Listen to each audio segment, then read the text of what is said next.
The whispering hollow. The cold hand tightened around Nora's wrist, its grip unyielding as if made of stone. Her heart hammered in her chest, her breath coming in short, panicked gasps. She tried to wrench free, but her body refused to obey. The whispers, once faint, now filled her head with maddening clarity. They were no longer just voices, they were memories, images, flashes of something terrible, something ancient. "You're not alone." The words wormed their way into her mind like a poisonous thread. She wanted to scream, to break free, but no sound came, only the overwhelming pressure of the darkness swallowing her whole. She was dragged forward, stumbling as the figure pulled her through the thickening shadows. The hollow seemed to stretch endlessly, the trees bending and groaning as though they were alive, watching her. The air was thicker now, cloying, almost suffocating, as if the forest had taken on a life of its own, hungry and eager for her to understand something she wasn't meant to. Finally, the figure stopped in front of a stone archway, tall, weathered, and covered in tangled vines. It loomed like a gateway to another world. The archway seemed familiar, but she couldn't place why.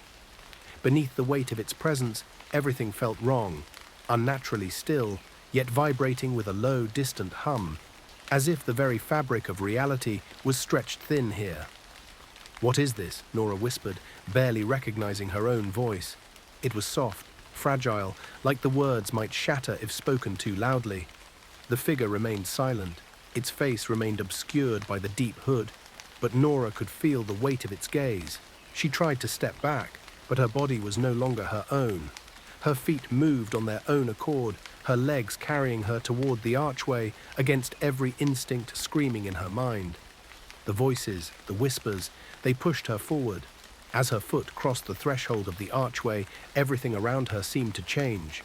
The trees bent further, their branches twisting into grotesque shapes. The wind stopped altogether, and the eerie hum deepened, vibrating in her chest like the low growl of a distant thunderstorm. She felt the weight of eyes on her from every direction, unseen but suffocating.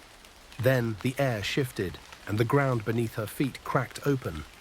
A small fissure, just wide enough for her to see the jagged rocks and blackened earth below, split the earth as though it were a wound that had been waiting to open.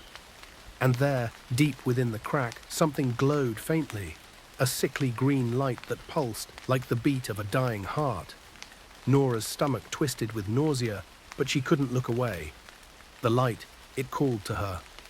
But she wasn't sure if it was the light or something else, something darker that she was meant to follow. Suddenly, the ground beneath her shifted again, and the figure behind her whispered, "Look." She didn't want to look, but she couldn't stop herself. The ground around the crack split open wider, and out from it crawled something, not quite human, but not entirely animal either. It was tall, impossibly thin, its skin stretched taut over its bones like old parchment. Its limbs were twisted at unnatural angles, and its face was a mess of jagged teeth and hollow eyes, all fused together in an endless scream. Nora stumbled backward, her body finally obeying her terror.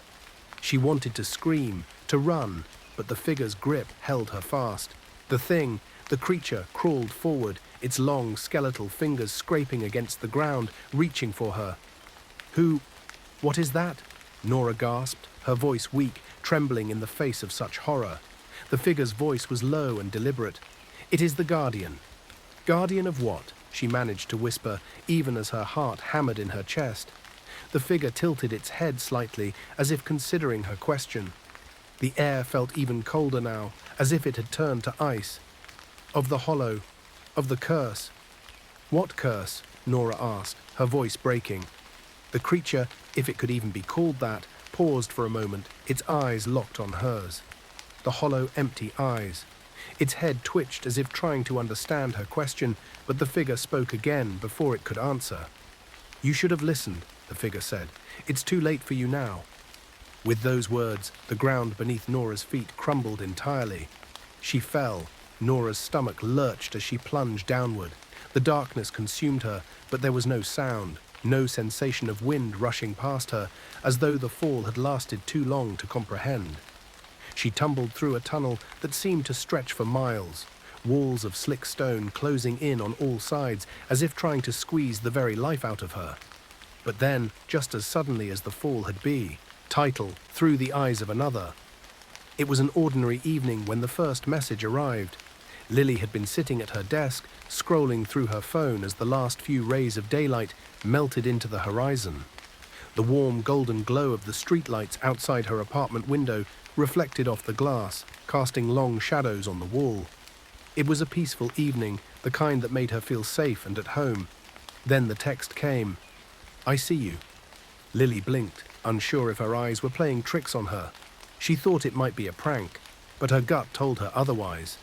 Her fingers hovered over the phone screen, heart beginning to race. She checked the sender. Unknown.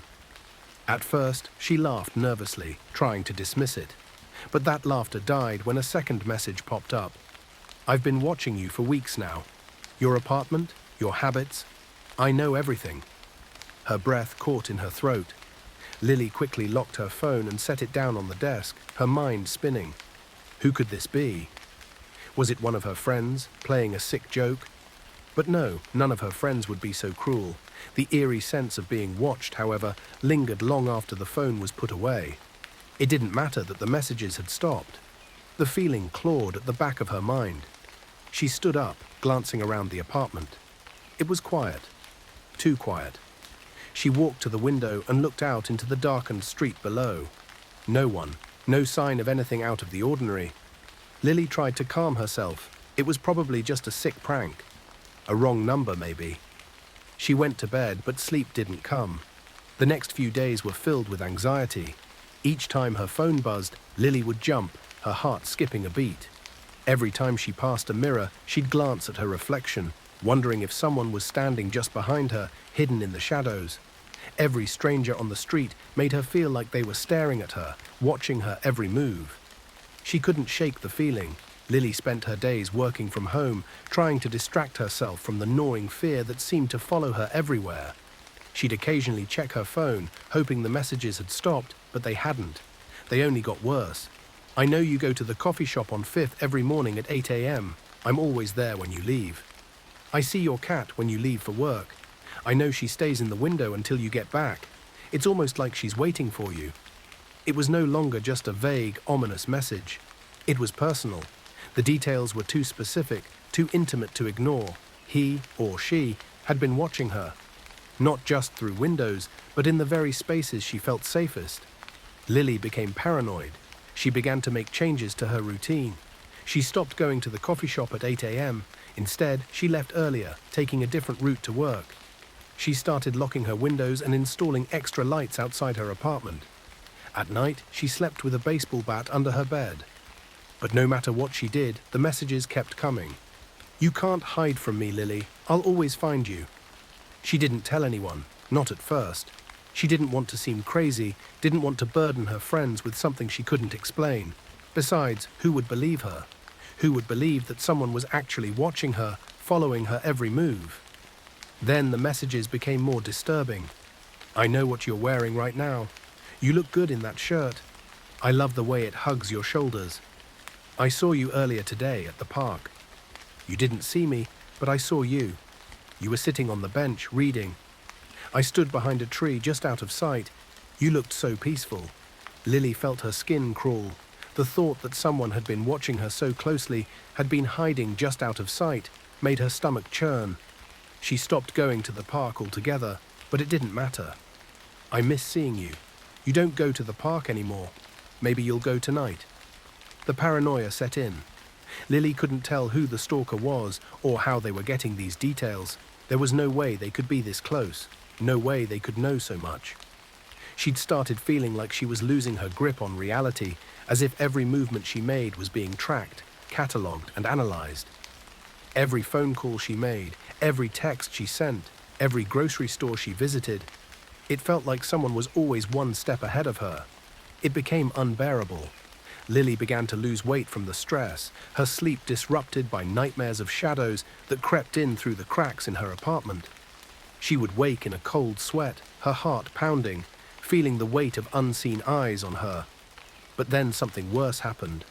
One evening she came home from work late, the street outside her apartment empty and quiet. As she unlocked her door, she noticed something strange. Her apartment door was slightly ajar. Her blood ran cold. She stepped inside slowly, heart hammering, eyes scanning ever. Rain lashed down, each drop a tiny hammer against the leaves and the ground, creating a symphony of nature's fury. The forest was alive with the sound of the storm, a cacophony that drowned out all other noises. A cold wind howled through the trees, its icy fingers reaching out to anyone brave enough to be caught in its grasp. The wind seemed to carry whispers, secrets of the forest that were meant to stay hidden. Sarah shivered, pulling her thin jacket tighter around her. The fabric offered little protection against the biting cold, but it was all she had. She cursed herself for not bringing a warmer coat. She was late. The shortcut through the old woods was the only way to make it home on time. She had taken this path before, but never in such dreadful weather. The darkness seemed thicker, the path more treacherous. She hesitated at the edge of the woods. Everyone knew the stories, strange sounds, eerie figures, the tales of people who had ventured in and never come out, but she had no choice. She had to get home. But it was just silly superstition, right? Ghost stories to scare children. She shook her head, trying to dispel the unease that was creeping into her mind. She had to be rational. There was nothing to fear. Taking a deep breath, Sarah plunged into the darkness. The forest seemed to close in around her, the trees forming a canopy that blocked out what little light there was. She could barely see a few feet in front of her. The path was muddy and slippery, each step a challenge. She had to be careful not to lose her footing. The last thing she needed was to fall and injure herself in this forsaken place. The gnarled branches of ancient trees reached out like skeletal fingers as if trying to grab her. She ducked and weaved, avoiding their grasp. The forest seemed alive, watching her every move. Rain dripped from the leaves, cold and clammy against her skin. It soaked through her clothes, making her shiver even more. She could feel the chill seeping into her bones. Each step felt heavier than the last. The mud clung to her shoes, making it difficult to move. She had to keep going, though. She couldn't stop now. A shiver ran down her spine. Why did she let her friends talk her into staying so late? She should have left earlier, before the storm hit. Now she was paying the price for her poor decision. She quickened her pace, her heart pounding in her chest. The faster she moved, the sooner she would be out of this nightmare. She just had to keep going, one step at a time. The wind moaned through the trees, whispering secrets in a language she couldn't understand. The air grew heavy, thick with the smell of damp earth and something else, something metallic. Sarah's unease grew with each step. She felt a presence, unseen but watching. Her hand trembled as she reached into her pocket, fumbling for the comfort of her flashlight. The flashlight flickered to life, casting a weak beam into the impenetrable darkness. The batteries were dying. Of course. She walked faster, her breath catching in her throat. The woods seemed to press in around her, suffocating her. A sound pierced the silence, a dull thud, thump. It was rhythmic, steady, growing louder with each passing second. Her heart hammered against her ribs. What was that? She stopped, straining to listen, her blood turning to ice. Thump, thump, closer now. It was coming from somewhere deeper in the woods, somewhere she didn't want to be. The flashlight flickered again, plunging her into momentary darkness. Panic surged through her, cold and sharp. She had to get out of there. The flashlight sputtered back to life, casting a pale circle of light on the path ahead. The beam flickered, struggling against the dense fog that seemed to swallow everything around it. Sarah's heart pounded in her chest, each beat echoing in her ears as she strained to see through the murky darkness. The forest was eerily silent, save for the occasional rustle of leaves and the distant hoot of an owl. She took a cautious step forward, her breath visible in the cold night air, and that's when she saw it. A figure stood in the shadows, tall and gaunt, its edges blurred by the darkness. It seemed to blend into the trees, almost as if it were a part of the forest itself. Sarah's grip tightened on the flashlight, her knuckles turning white. She wanted to run, but her legs felt like they were made of lead. The figure didn't move, but its presence was overwhelming, filling her with a sense of dread she had never felt before. It was unnaturally pale, almost glowing in the gloom. The light from her flashlight seemed to reflect off its skin, giving it an ethereal, almost ghostly appearance. Sarah's mind raced, trying to make sense of what she was seeing. Was it a ghost? A trick of the light? She blinked, hoping it would disappear, but it remained, as real as the trees around her. Its eyes, two dark pits, seemed to burn into her. They were devoid of any emotion, just endless voids that seemed to pull her in. She felt a chill run down her spine, her instincts screaming at her to look away, but she couldn't. Those eyes held her captive, paralyzing her with fear. A twisted grin stretched across its face, revealing rows of sharp, pointed teeth. The smile was unnatural, too wide, too menacing. It was a smile that didn't reach its eyes, a smile that promised nothing but pain and suffering. Sarah's stomach churned, the sight of those teeth sending waves of nausea through her. It was a smile that promised pain, a smile that spoke of nightmares, the kind of smile that haunted your dreams and left you waking up in a cold sweat. Sarah's mind flashed back to the stories she had heard as a child, tales of creatures that lurked in the shadows, waiting to prey on the unsuspecting. She had always dismissed them as just that, stories. But now, faced with this horrifying figure, she wasn't so sure. Sarah froze, her breath caught in her throat. She wanted to scream, to call for help, but no sound came out. Her body refused to obey her commands, every muscle locked in place. She could feel her heart racing, the blood pounding in her ears. The world around her seemed to fade away, leaving only her and the figure in the darkness. The figure took a step towards her, and the thumping grew louder. Thump! Thump! Each step it took seemed to reverberate through the ground, shaking her to her core. She could feel the vibrations in her feet, the sound echoing in the stillness of the night. The figure moved with a slow, deliberate grace, as if it had all the time in the world. Sarah's mind screamed at her to run, but her body remained frozen, trapped in a nightmare from which there was no escape. Section 5. Run! Terror shattered the paralysis that gripped her. She stumbled back, her foot catching on a gnarled root. She fell, the flashlight flying from her grasp, disappearing into the undergrowth. Scrambling to her feet, she didn't waste time looking back. She ran faster than she'd ever run before. The wind screamed in her ears, the branches clawed at her clothes. But she didn't stop. She couldn't stop. Not with that thing behind her. Thump, thump, thump. The sound of pursuit spurred her on, fueling her terror. The woods were a labyrinth, twisting and turning, but she didn't dare slow down. She burst out of the woods, gasping for breath, her legs screaming in protest. The familiar sight of her street, bathed in the orange glow of streetlights, filled her with relief. She didn't slow down, not until she reached her front door, fumbling with her keys, her hands shaking so badly she could barely get the key in the lock. Finally, the door swung open. She tumbled inside, slamming the door shut behind her, the sound echoing in the sudden silence. She leaned against the door, her chest heaving, her body trembling. Safe, she was safe. As her breathing slowed and the adrenaline began to fade, she became aware of a throbbing pain in her ankle. She must have twisted it when she fell. Limping over to the light switch, she flicked it on. The sudden brightness made her squint. Then she saw it. A handprint. On her front door, just above the handle. It was a large handprint, much larger than hers, and it was stained a dark, ominous red. Blood. Morning light streamed through the window, chasing away the shadows of the night. Sarah lay in bed, her body stiff and sore, her mind replaying the events of the previous night in a continuous loop. Had it been real, or just a product of her overactive imagination, fueled by fear and the spooky stories she'd heard?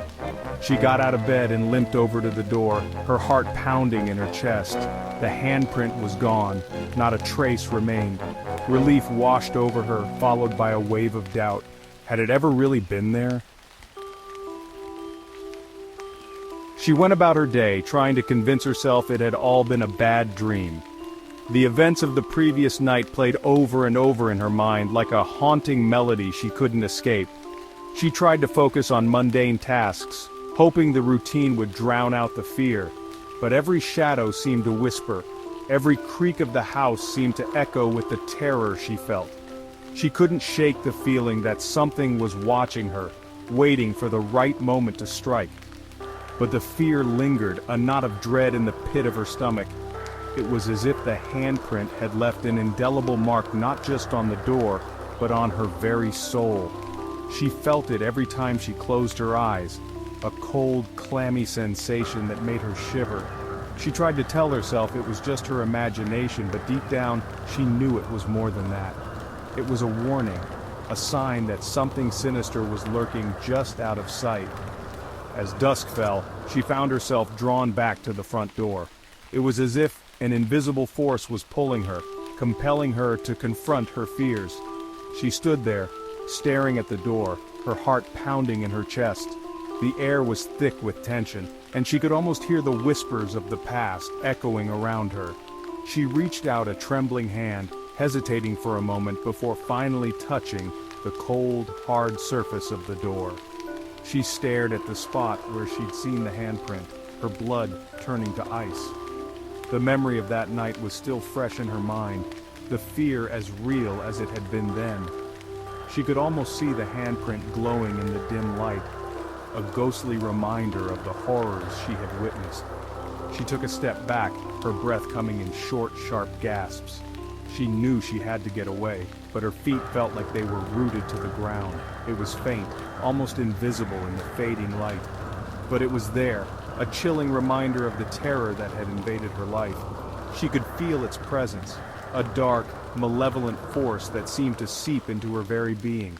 She knew she couldn't stay there any longer, but the fear held her in its grip, paralyzing her with its icy fingers. But it was there, the handprint, a symbol of the unknown, a mark of the darkness that lurked just beyond the edge of her understanding. She knew she had to find a way to rid herself of this curse, to banish the shadows that haunted her every step. But how? The answer eluded her, slipping through her fingers like smoke, a chilling reminder of the horrors that lurked in the shadows.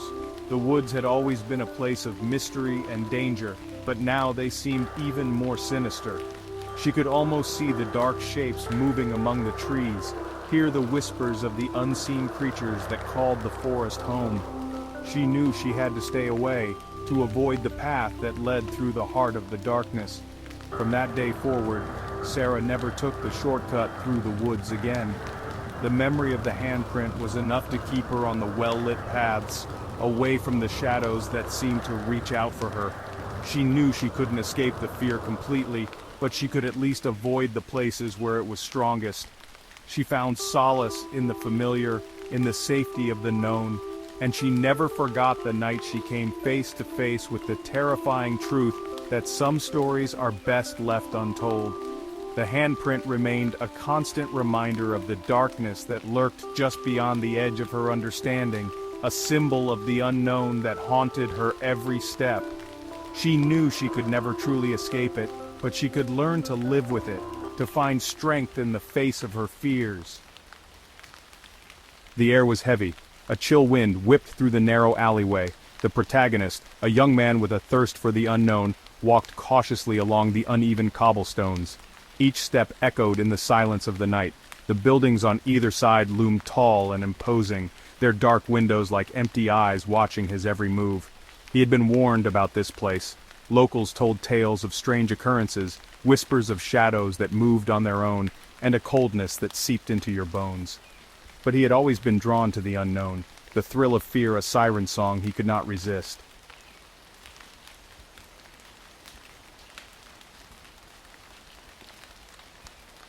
The protagonist hesitated, fear momentarily eclipsing his curiosity.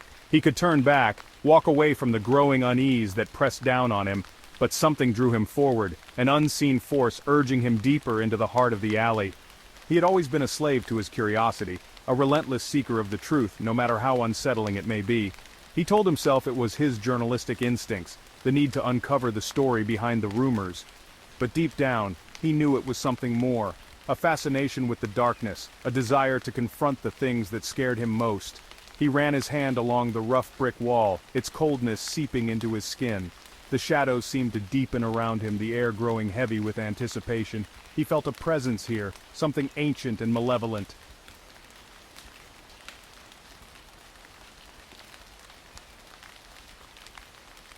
The protagonist quickened his pace, his heart pounding in his chest.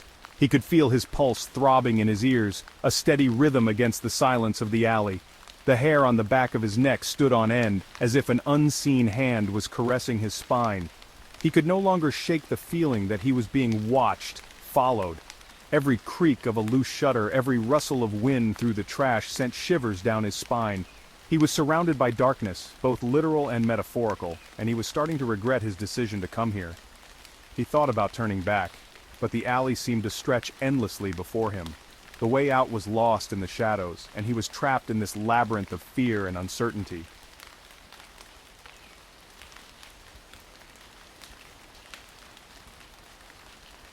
The protagonist's flashlight flickered, casting grotesque shapes that danced on the brick walls. He shook it, cursing under his breath as the light stabilized. Just as he thought he was alone, his gaze fell upon an iron gate, almost invisible against the dark stone wall.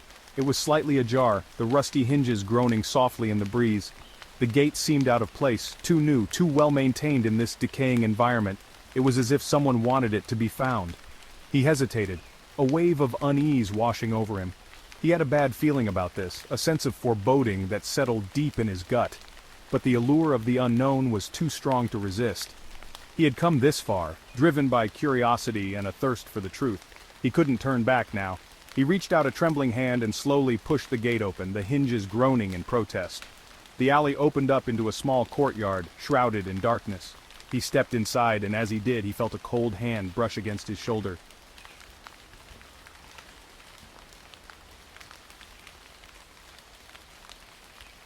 The gate clanged shut behind him, the sound echoing unnaturally loud in the stillness. He spun around, heart pounding, but he was alone. The courtyard was small and desolate, choked with weeds and overgrown vines. A sense of oppressive silence hung in the air, broken only by the distant dripping of water. The flashlight beam danced across the walls, revealing nothing but crumbling stone and the creeping tendrils of ivy. The air was heavy with the smell of damp earth and decay, a scent that spoke of things long dead and forgotten. He took a hesitant step forward, his foot sinking into the soft, yielding ground. He felt a growing unease, a prickling sensation at the back of his neck as if he were being watched. He scanned the courtyard again, his flashlight beam cutting through the darkness, but there was nothing there, just the oppressive silence and the feeling that he was not alone.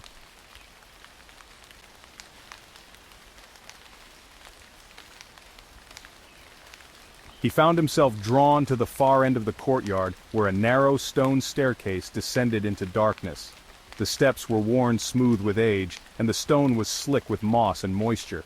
He hesitated, his hand hovering over the rusted iron railing. Something about the staircase unsettled him. It seemed to beckon him, promising answers to questions he hadn't even dared to ask. He knew he should turn back, retrace his steps to the relative safety of the alleyway, but something compelled him forward. Taking a deep breath, he started down the stairs, each step echoing in the silence. The air grew colder as he descended, the smell of damp earth intensifying, mingled with a faint metallic tang. He shone his flashlight ahead, but the beam was swallowed by the darkness, revealing nothing but the steps immediately in front of him.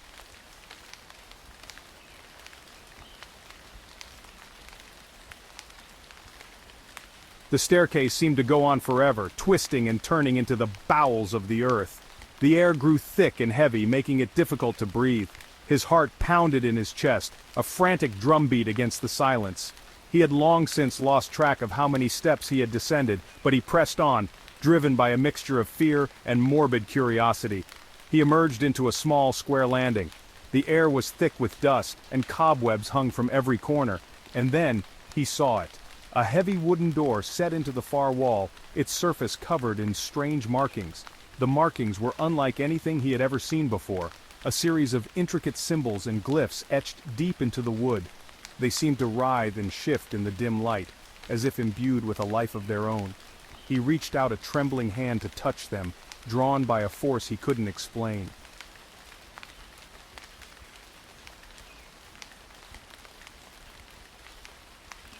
As his fingers brushed against the cold, rough surface of the door, a jolt of energy surged through his body. It felt like a shock from a live wire, sending a tingling sensation from his fingertips to the base of his spine. He stumbled back, gasping in surprise, his heart pounding against his ribs. The air around him seemed to crackle with energy, and the markings on the door glowed with a faint, eerie light. The temperature plummeted, and a cold, unseen wind whipped through the chamber, stirring the dust and cobwebs into a frenzy. He felt a presence behind him, something ancient and powerful, awakening from a long slumber. The heavy wooden door creaked open, as if beckoning him inside. He knew he should turn and run, flee back up the stairs and into the night, but he was frozen in place, caught in the grip of an unseen force. The door swung open, revealing a dark and yawning abyss beyond. He took a hesitant step forward, compelled by a power he could not resist. He was no longer in control. He was being summoned.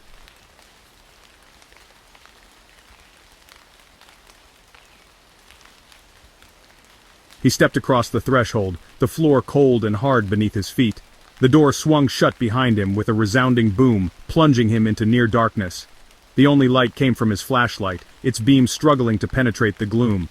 The air was heavy and still, thick with the smell of dust and decay. He found himself in a large circular chamber, its high, arched ceiling lost in the shadows. The walls were lined with shelves stretching from floor to ceiling, crammed with hundreds, maybe thousands of books. They were bound in leather, their spines cracked and faded with age, their titles printed in languages he didn't recognize. He ran his fingers along the spines, a shiver running down his spine. The books felt cold and damp, as if they had been undisturbed for centuries. He couldn't shake the feeling that he was intruding on something forbidden, something ancient and powerful.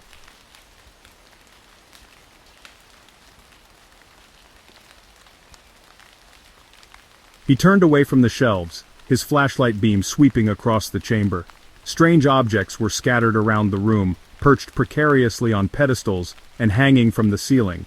He saw ancient instruments of torture, their metal surfaces tarnished with age, skulls of unknown creatures, their eye sockets dark and empty, and jars filled with unidentifiable organs floating in murky liquids. The walls themselves were unsettling, adorned with intricate carvings and murals that seemed to writhe and shift in the flickering light. They depicted grotesque creatures with twisted limbs and vacant eyes, engaged in unspeakable acts of violence and depravity.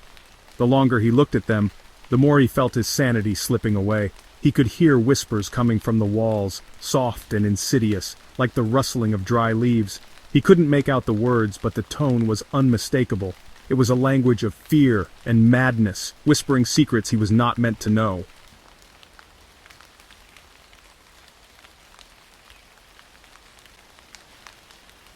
The smell hit him then, a wave of nausea washing over him. It was the smell of decay, of rot and putrefaction. It clung to the back of his throat, choking him, filling his lungs with the stench of death.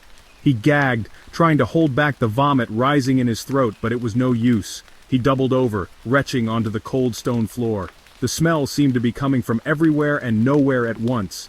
It was in the air he breathed, in the dust that coated every surface, in the very fabric of the chamber itself.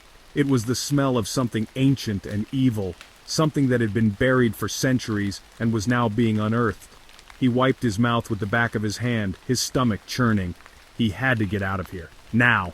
This place was not meant for the living. It was a place of death, a tomb for forgotten horrors.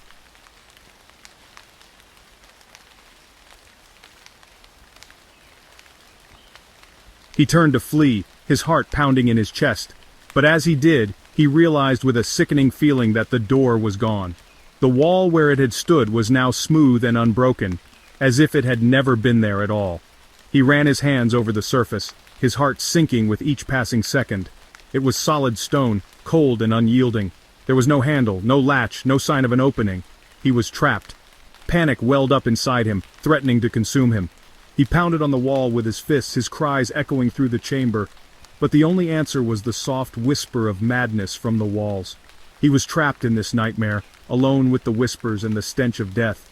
He sank to the floor, his back against the cold stone, his flashlight beam trembling in his grasp. He was trapped, alone with the horrors that awaited him in the darkness.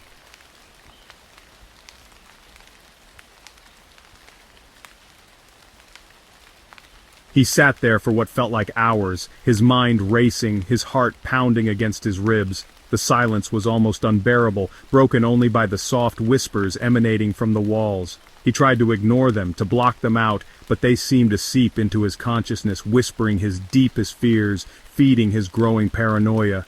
He jumped at every creak and groan of the ancient structure, every rustle of unseen things in the darkness beyond the reach of his flashlight beam. The air grew colder, the stench of decay more overpowering. He felt a presence in the chamber with him, something ancient and malevolent watching him, toying with him. And then he saw it. A shadow, darker than the surrounding darkness, shifting in the far corner of the chamber. It moved slowly at first, almost imperceptibly, but it was there, growing larger, drawing closer.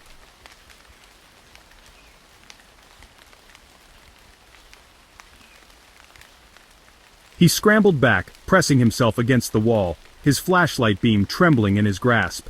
He tried to focus on the shadow, to make sense of it, but it seemed to shift and change shape before his eyes. It was as if it were made of smoke and darkness, coalescing and dispersing at will. And then it solidified, resolving itself into the shape of a figure. It was tall and gaunt, its limbs elongated and twisted at unnatural angles.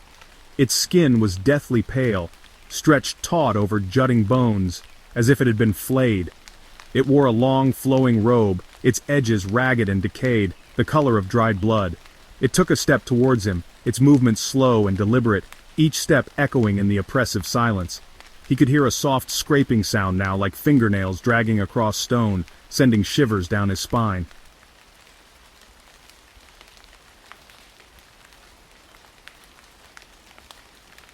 He wanted to scream, to run, to do anything but sit there and wait for the inevitable, but he was paralyzed with fear.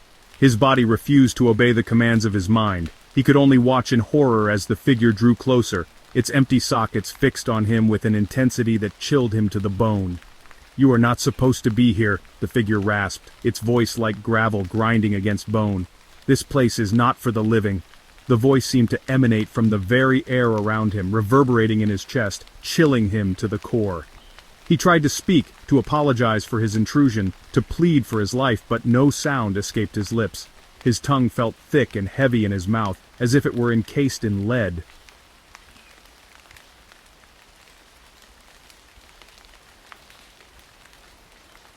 "You have disturbed things that should have remained undisturbed," the figure continued, its voice a low, guttural growl. "You have awakened forces beyond your comprehension." He shook his head frantically, tears streaming down his face. He didn't understand. He hadn't meant to disturb anything. He was just a journalist, a writer, looking for a story. He had stumbled upon this place by accident. "Silence," the figure hissed, its voice sharp as a razor. "Your kind is always the same. Curiosity, greed, a thirst for knowledge that will be your undoing." He closed his eyes, unable to bear the sight of the creature a moment longer.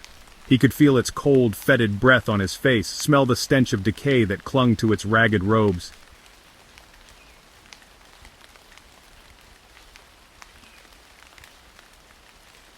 "You will join the others," the figure whispered, its voice a caress of death. "Trapped here for eternity, your soul forfeit, your essence consumed." He felt a cold hand close around his wrist, its grip like a vice.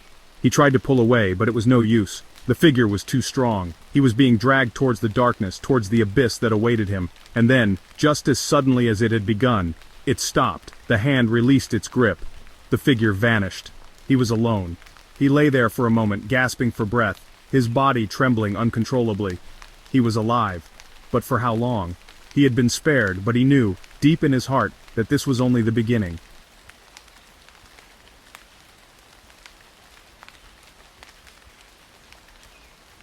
As he lay there, crumpled on the cold stone floor, a glimmer of hope flickered through the terror that had a stranglehold on his mind. A single ray of light, thin and fragile, pierced the oppressive darkness of the chamber. It emanated from a crack in the wall, a hairline fracture that hadn't been there a moment before. The light seemed to pulse with a faint, ethereal glow, beckoning him closer. He scrambled to his feet, his body aching, his movements clumsy with fear and adrenaline. Hope, like a life raft in a stormy sea, kept him afloat in the maelstrom of terror that threatened to drag him under. The whispers from the walls seemed to fade, their insidious murmurs replaced by a strange silence that was both unnerving and strangely calming. It was as if the darkness itself were holding its breath, watching, waiting. He reached out a trembling hand towards the light, his fingers brushing against the rough surface of the wall. The stone, cold and damp just moments before, now radiated a faint warmth, a beacon of hope in the suffocating darkness. As he touched the wall, the crack widened, the light growing stronger, pushing back the shadows with an almost physical force.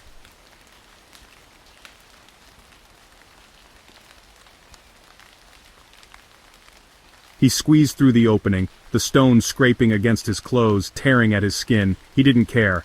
Pain was irrelevant, a distant echo compared to the terror that clawed at his sanity. The light intensified, blinding him momentarily as he stumbled out of the chamber and into the familiar surroundings of the courtyard. He blinked, his eyes struggling to adjust to the relative brightness of the night.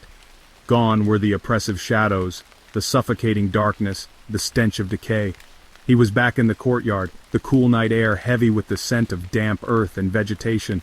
The moon, a pale disk in a velvet sky, cast long, distorted shadows across the overgrown weeds and crumbling stone. He collapsed to his knees, his chest heaving, his body racked with tremors. He drew in deep, ragged breaths, the cool night air a balm to his lungs, still heavy with the stench of the chamber. He had escaped. He was alive. But the experience, the horrors he had witnessed, had left an indelible mark on his soul, a darkness that he knew would never truly leave him.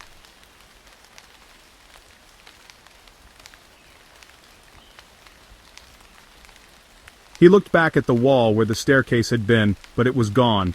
The wall was solid, unbroken, as if it had never been disturbed. There was no sign of the chamber, the books, the artifacts, the figure. It was as if it had all been a figment of his imagination, a nightmare from which he had just awakened, but he knew better. He had seen what he had seen. He had felt the touch of something ancient and evil, something that defied explanation, something that haunted the very fabric of that place. He had looked into the abyss, and the abyss had looked back into him. He rose to his feet, his legs shaky, his body still trembling from the encounter. He had to get out of there, away from that place, away from the memories that clung to him like cobwebs. He stumbled towards the gate, his hand reaching out for the rusted latch.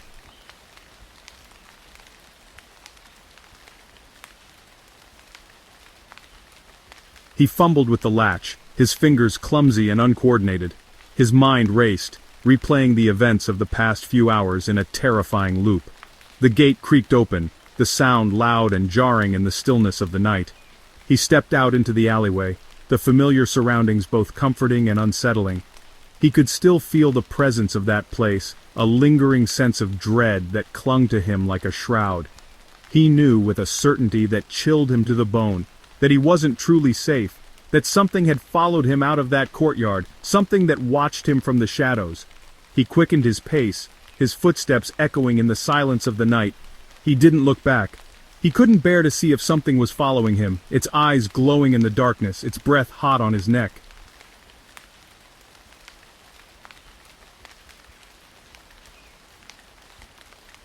He reached the end of the alleyway, emerging onto a busy street, the sounds of traffic and the distant hum of the city washing over him like a wave of normalcy. He paused for a moment, his hand resting on a lamppost, his chest heaving. He had escaped, but he knew, deep down, that he would never be the same. He had looked into the abyss, and it had marked him, branded him with a darkness that would never truly fade. The world seemed different now, the familiar suddenly strange, the ordinary tinged with a hint of menace. He was back in the world, but he was no longer of it. He was a stranger in a familiar land, haunted by memories he couldn't escape. As he turned to walk away, he felt a sudden chill, a cold spot on his wrist where the figure had grabbed him. He glanced down, his heart seizing in his chest. There, on his skin, was a mark, a single finger mark, as if made of frost.